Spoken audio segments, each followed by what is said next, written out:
He didn't know who she was. He just couldn't leave her out in the rain. They taught him to be invisible. But one day, the world had no choice but to see him. It started with a knock, a stranger, and a door he chose to open.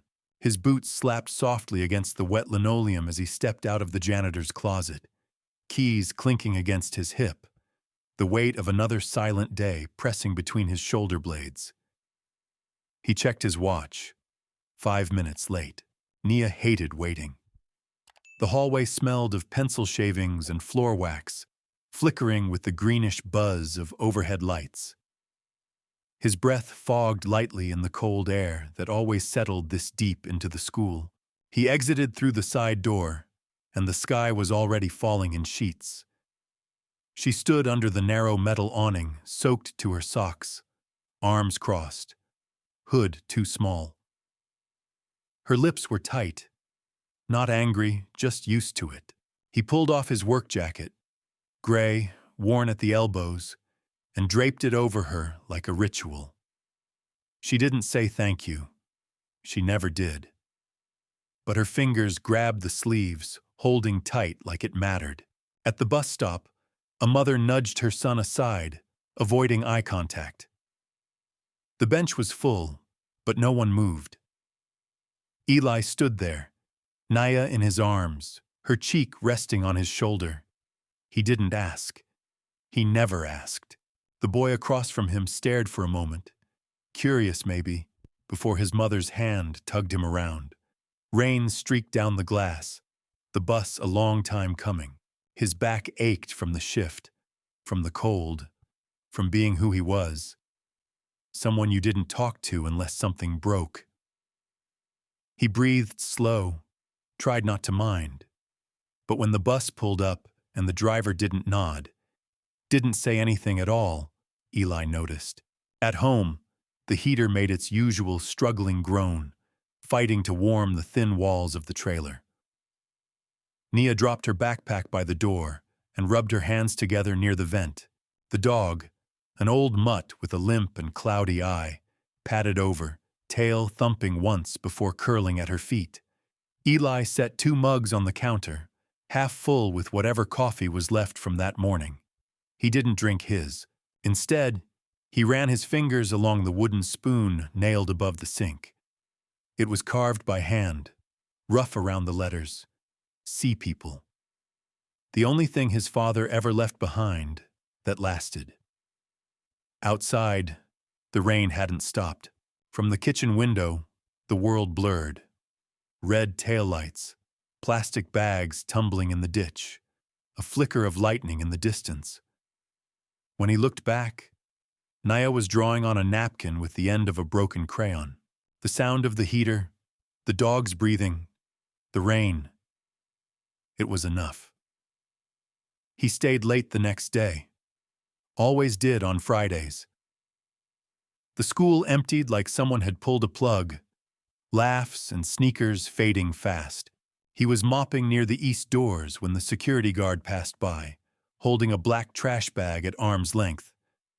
"Here," the guard grunted, dropping it next to Eli's bucket. "Figured this was more your thing." Eli just nodded, wiped his hands on his pants. He tied the bag tight and didn't say a word. It was almost dark when he finished. The rain hadn't let up, just changed tempo. Outside the corner store, a girl, no, a woman, stood barefoot in the gutter, soaked through, arms wrapped around herself. People walked past like she wasn't there, crossed the street, looked at their phones. He slowed, looked at her shoes, or lack of them, at her eyes. She didn't meet his. "You need to be somewhere," he asked. She blinked. Once. Her lips parted, but she didn't speak. He took the umbrella from his backpack and held it out. "You can take it," he said. Her hand shook when she reached for it. He let her hold it a second, then stepped back. "You can come with me," he said quietly. "Just for the night." No questions. She didn't nod, didn't thank him, just followed. The trailer was warmer this time. Nia opened the door before he could knock. She looked at the girl, then at him, then disappeared. A moment later, she returned with a towel and handed it over. The girl stood frozen, clutching it like she wasn't sure what it was for. The dog limped over and lay at her feet, groaning softly. She knelt, touched his head, and her eyes filled. She blinked hard, didn't let them fall. They didn't talk much. She sat on the couch with the blanket. He made toast and eggs. She didn't eat. On the way to the kitchen, she paused in front of the spoon. "Yours?" she asked, her voice small. "My father carved it," Eli said. She looked at him, eyes sharp. "You carve?" He shook his head. "I just try to be like he was." She didn't smile, but her shoulders dropped a little. That night, Eli couldn't sleep. He sat by the window in the dark, the heater humming its tired lullaby. Her bag was on the table, dark leather, expensive. She'd placed it there herself. He didn't touch it, just looked out at the rain, wondering what she was running from, who she was before this. In the morning, the couch was empty, the towel folded, the umbrella by the door, and a note, scribbled on lined paper from Nia's homework pad. "Thank you. I won't forget." Eli read it once, then again. Folded it small, tight, until it disappeared into his palm. His jaw flexed once, then stilled. The dog pressed its head against his leg. Nothing else had changed, but everything had. The reporters came early, before the morning bell, before the coffee finished brewing in the teacher's lounge. Eli noticed them when he stepped out to sweep the entryway, metal dustpan in hand, sleeves rolled up. A man in a too-clean blazer pointed a camera. Eli turned away, back stiff.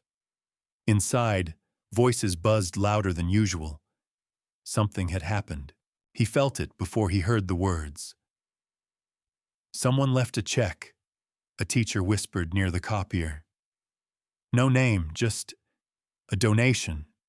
Big. Real big." Anonymously? They said it was because of the janitor, because of something he did. Eli stood by the vending machine, trying to make sense of it. He hadn't done anything. Not really. Just opened a door. Just offered dry clothes and silence. The school's front office called him in second period. "Sit," the principal said. A sharp man with stiff collars and fingers that tapped too fast on the desk. "What exactly did you do?" he asked, eyes narrowing. Eli blinked. "Do, sir? This donation. They say you're the reason." "I don't know anything about that." "You sure?" "I opened my door to someone who needed it." The principal frowned, like that answer didn't fit any box on his clipboard. Back in the hallway, Eli passed a girl who grinned shyly and said, "Hi, Mr. Eli." He smiled back. Didn't stop. The broom closet felt quieter that day.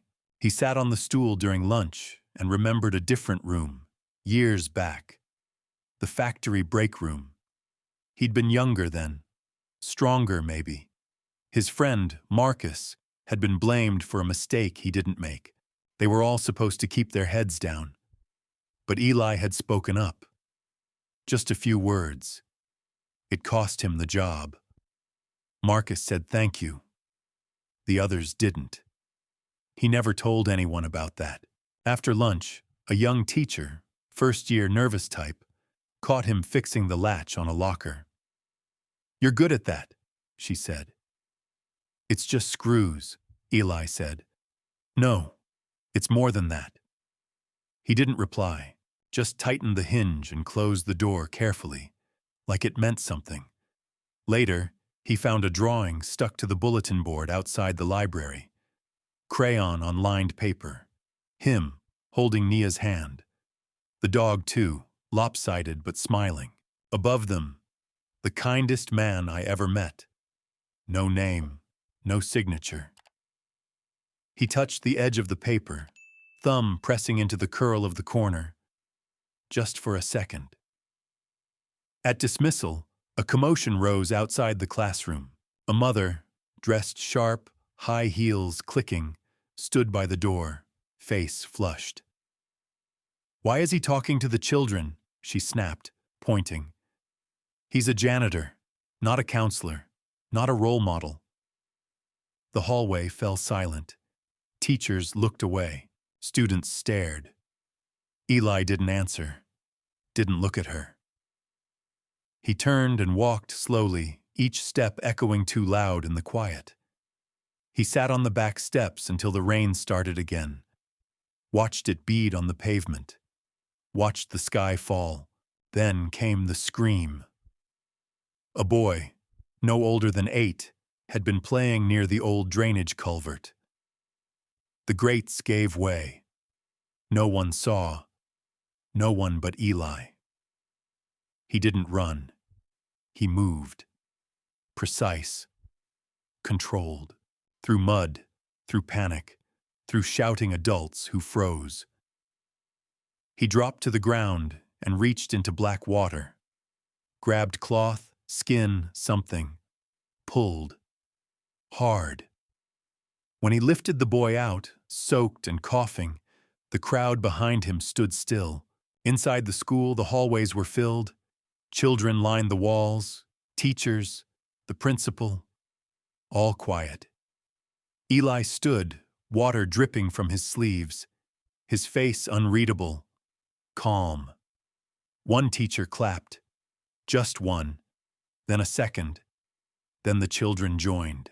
He didn't react, just turned down the hall and disappeared into the supply closet. The next morning, something was taped to his locker. Not a complaint, not a warning, just a folded piece of notebook paper with 4 words, written in pencil. "You are the light." When he looked up, she was standing there. The girl from the rain. Clean now. Dry. Her eyes met his without flinching. He didn't speak. She nodded once and stepped through the front doors of the school. They followed her into the principal's office. Teachers nearby stopped talking. Phones paused mid-ring. The secretary's hand hovered over the intercom button, but didn't press it. She stood across from the man in the stiff collar. Her voice didn't shake. "It was him," she said. "Because of him, I'm alive." The principal opened his mouth, but nothing came. "I'm Oliver Crawford's daughter," she added, "and I want everyone to know what that man did." She turned toward the teachers gathered by the office windows, toward the children who peeked around corners, toward Eli, who stood quietly by the copy machine, one hand still resting on the cart. No one moved. No one spoke. The silence held like breath just before a storm, and it was only just beginning. The teacher's lounge had never been this quiet. The principal stood in the doorway, his voice lower than anyone had ever heard it. "We didn't see you. I'm sorry." Eli looked up from the mug he was rinsing. The water ran warm over his hands, steam rising.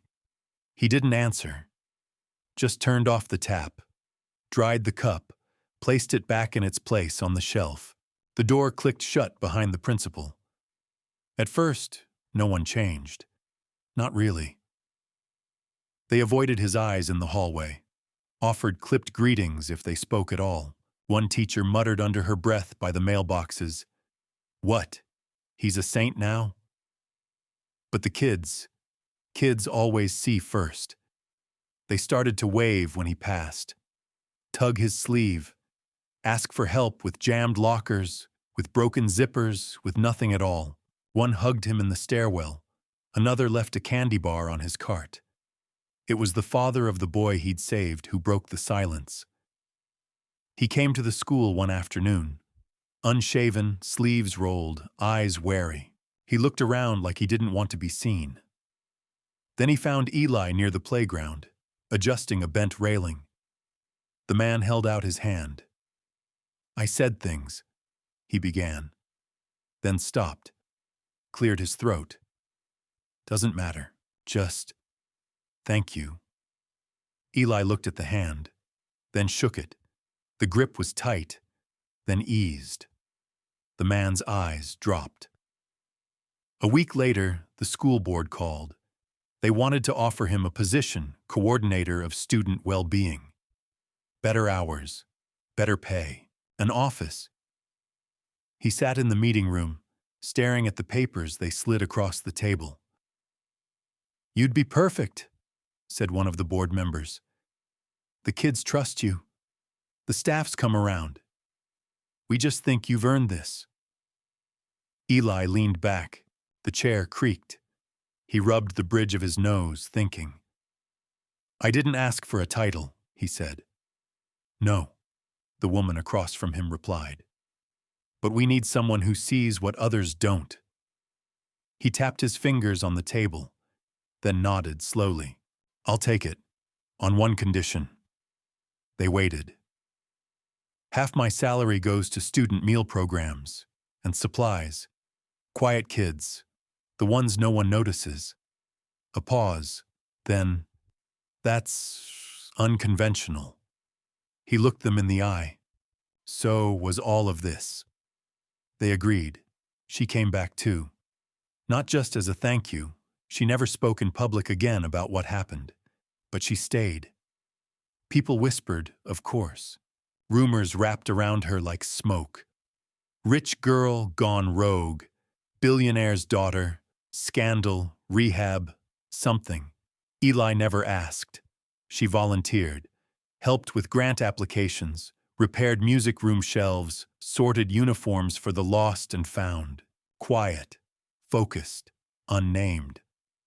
Once someone offered to run a news piece. The janitor who saved her. She shut it down. "If we do this," she told Eli, "we do it your way. No cameras." He nodded. In the new office, across from the counselors, Eli kept his desk clean. On the wall behind him, he hung a small drawing, Naya's latest. A wooden spoon, wide and uneven, with letters scribbled underneath in crayon. "See people, not past them." He didn't tell her what it meant to him. She already knew. One morning, on the bus, someone rose to give him a seat. He hesitated, sat, looked across the aisle. A man was standing, hands gripping the bar. Same man who once turned his back on Eli, back when Nia was small and the world was colder. Now he avoided Eli's eyes, stared at the floor. Eli didn't gloat, didn't nod, just rode in silence, his hands folded in his lap. At the school's spring celebration, they asked him to speak. He stepped onto the stage, blinking against the bright gym lights, the smell of punch and crayons thick in the air. The mic wobbled when he adjusted it, then settled. He looked at the rows of children on the bleachers, the teachers, parents, staff, her leaning against the back wall, Nia front row. He cleared his throat. "Be careful," he said. "The most important things. They don't shout." He paused. "Let it land. They whisper, in quiet. And if you're not listening, you'll miss them." He stepped back. No applause. Not right away. Just a stillness. Deep and full. That night, he walked home with Naya. It had rained again. The sidewalk dark with it. Air heavy and clean. They passed the corner where, once, he had stopped and offered an umbrella. His daughter reached the trailer steps first and opened the door. Inside, Warm light spilled from the windows. The heater hummed. The old dog snored at the foot of the couch. Nia turned back and smiled, holding the door open for someone just behind them. The camera would have caught it. Same angle, same frame as before. But this time, it wasn't him holding the door. It was her. The girl from the rain. Clean. Still quiet. Opening the door for someone else, and in the hush of that moment, the only sound was the screen door creaking. And the whisper that followed.